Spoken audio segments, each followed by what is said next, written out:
Paneer butter masala తయారు చేసుకోవడానికి ముందుగా టమోటాలని అలాగే ఉల్లిపాయలని తీసుకోండి. ఇక్కడ 4 వరకు టమోటాలను తీసుకుని చిన్న ముక్కల కింద కట్ చేసుకుని ఉంచుకున్నాను. తర్వాత ఉల్లిపాయలని కూడా ఒక 5, 6 గ్రేవీని బట్టి మీరు చిన్న చిన్న ముక్కల కింద కట్ చేసుకొని ఉంచుకోండి.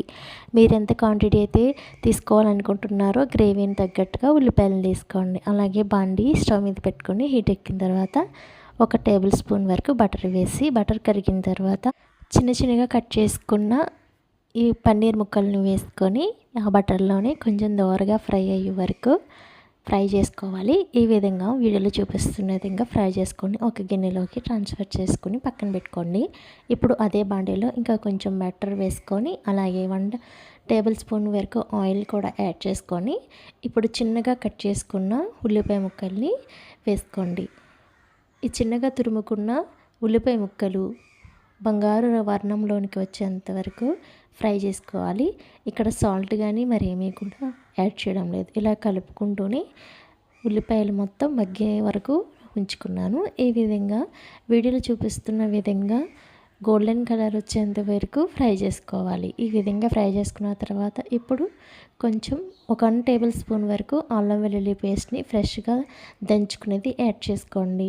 ఈ కర్రీలో మరి మసాలా ఫ్లేవర్ ఎక్కువగా తెలియకుండా మీడియంగా ఉంటేనే ఈ కర్రీ బాగుంటుంది. ఇప్పుడు ఈ అల్లం వెల్లుల్లి పేస్టు పచ్చివాసన పోయే వరకు వేయించుకున్న తర్వాత చిన్నగా కట్ చేసుకున్న టమాటా ముక్కలు అలాగే టమాటా ముక్కలు మగ్గించుకోవడానికి సాల్ట్ని యాడ్ చేసుకోండి.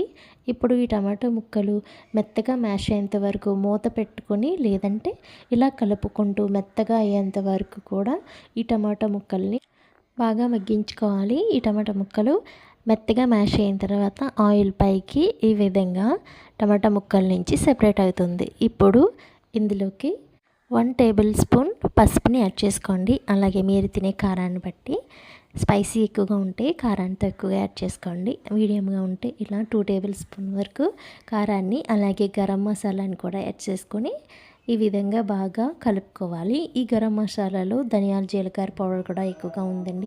ఒకసారి ఉప్పు కారాలు గరం మసాలాలు బాగా కలిపేసుకున్న తర్వాత ఇప్పుడు ఫ్రై చేసుకున్న పన్నీర్ ముక్కల్ని కూడా వేసుకొని ఒకసారి కారం బాగా పట్టే వరకు ఈ పన్నీర్ ముక్కల్ని బాగా కలుపుకున్న తర్వాత గ్రేవీ కోసం ఇక్కడ ఒక 10 జీడిపప్పుల వరకు తీసుకొని బాగా వాష్ చేసుకొని మిక్సీ జార్లో మరీ తిక్కుగా కాకుండా మరీ పలుచగా కాకుండా ఈ విధంగా పేస్ట్ చేసుకొని పన్నీర్ ముక్కల్లో యాడ్ చేసుకోవాలండి.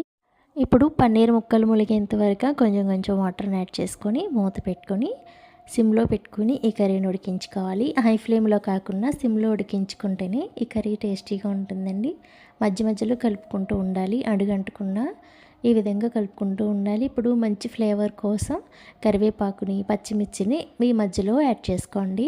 అప్పుడే బటర్ పన్నీర్ మసాలా కర్రీ ఎంతో టేస్టీగా ఉంటుంది. సువాసనతో చాలా బాగుంటుందండి. ఈ విధంగా ఆయిల్ పైకి సెపరేట్ అయ్యేంత వరకు కూడా సిమ్లో పెట్టుకొని ఈ కర్రీని ఉడికించుకోండి. ఆయిల్ పైకి తేలిన తర్వాత ఒకసారి బాగా కలుపుకుంటూ ఉప్పుని చెక్ చేసుకోవాలి. మీరు తినే టేస్ట్ని బట్టి ఉప్పు సరిపడిందో లేదో చెక్ చేసుకున్న తర్వాత అప్పుడు దీంట్లో కొంచెం కొత్తిమీరని యాడ్ చేసుకొని ఫైనల్గా కొంచెం బటర్ని వేసుకొని ఫైనల్గా స్టవ్ ఆఫ్ చేసేసి ఒకసారి కలిపేసి మూత పెట్టేసి ఉంచేయండి. ఈ కర్రీని నాన్స్లో కానీ చపాతీలో కానీ రైస్లో కానీ చాలా బాగుంటుందని ఒకసారి ట్రై చేసి చూడండి. ఈ విధంగా చాలా బాగా కుదురుతుంది.